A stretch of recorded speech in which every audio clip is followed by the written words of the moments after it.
नमस्कार, जय जिजाऊ, जय शिवराय, जय शंभूराजे. तर ही तुम्हाला झाडं एवढी छान हिरवीगार दिसतात ते त्यामागचं कारण म्हणजे ही जी माती आहे ती गावाकडची आपल्या रानातली माती.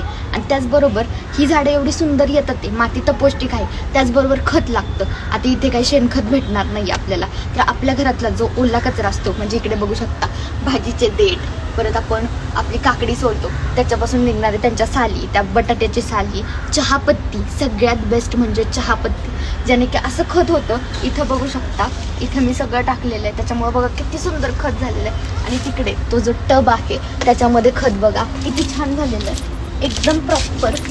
की बघा माती बघा कशी झालेली आहे, माती बघा एकदम छान झालेली आहे, जेणेकरून की आपल्या झाडांना खत सुद्धा मिळतं.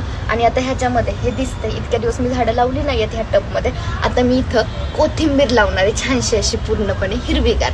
तर बघा असं तुम्ही तुमच्या घरातले जो ओला कचरा असतो न टाकता त्यापासून असं तुम्ही खत बनवू शकता ना. नक्की ट्राय करा.